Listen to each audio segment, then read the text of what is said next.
রাসূলুল্লাহ সাল্লাল্লাহু আলাইহি ওয়াসাল্লামের কে নিয়ে ধাক্কাধাক্কি করার দরকার নাই।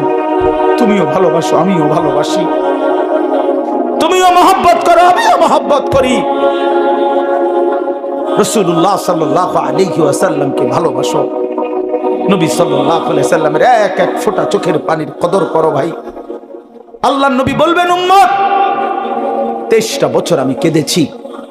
আমি নিজের পিঠ দেখাবে, আমরা কিতাবে পড়ছি, উর্দু কিতাবে আল্লাহর নবী বহু উম্মতকে নিজের পিঠ ছড়াইয়া দেখাবে, আমার উম্মত আমার পিঠটা দেখো, তায়েফের পাথরের আঘাতে আমার পিঠটা চালনির মতো ছিদ্র ছিদ্র হয়ে গেছে। আমি এই পরিমাণ পাথরের আঘাত সইলাম, আমি রক্তে দেহ ভাসায় ফেললাম, ক্ষুধার কষ্টে পেটে 2টা পাথর বাঁধলাম, উহুদের দান দান শহীদ করা রক্তে আমি বেহুশ হয়ে উহুদের ময়দানে পড়েছিলাম। আমার ঘরে 3 মাস চুলায় আগুন জ্বলে নাই, 3 মাস নবীর ঘরের চুলায় আগুন জ্বলে নাই। আম্মাজান আয়েশা কসম করে বলছে যে আমাদের কোনো বিবির ঘরে 3 মাস চুলায় আগুন জ্বলে নাই, আমরা শুধু খেজুর আর পানি দিয়ে জিন্দেগি কাটাইছি। তো নবী বলবে, হাদিস কোরআন তাফসিরে আছে বন্ধু, আল্লাহ তাআলা বলছে বন্ধু, নবীকে আল্লাহ বলছে, কোরআন শরীফে আছে সূরা নিসার মধ্যে আল্লাহ বলছে, বন্ধু আপনার সামনে আমি আপনার উম্মতের আমলনামা দেখাবো, আপনার সামনে খুলমু, আপনারে দেখাবো আপনার উম্মতের আমলনামা।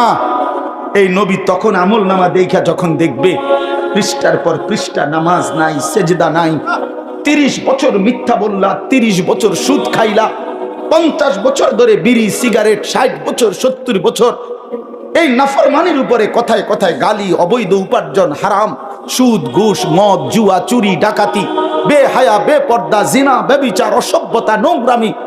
আল্লাহর কসম নবী বলবে, উম্মত এটা কি দেখাইলি, উম্মত আমার এটা কি দেখাইলি? কার জন্য কাঁদলাম আমি কার জন্য পাথরের আঘাত সইলাম, আমি পেটে পাথর বাঁধলাম কেন? তাইলে এ কি আমলনামা? নামাজ কই, ফজর কই, 365 দিন তো পৃষ্ঠা উল্টাইলাম উম্মত, একটা সেজদা নাই, কোনো দিন ফজরের নামাজ নাই। আমি এই আমলনামা নিয়ে সুপারিশের জন্য মালিকের সামনে কেমনে দাঁড়াবো? নবী বলবে, উম্মত তুই আমার এত বড় মাথাটা কেমনে ছোট করে দিলি?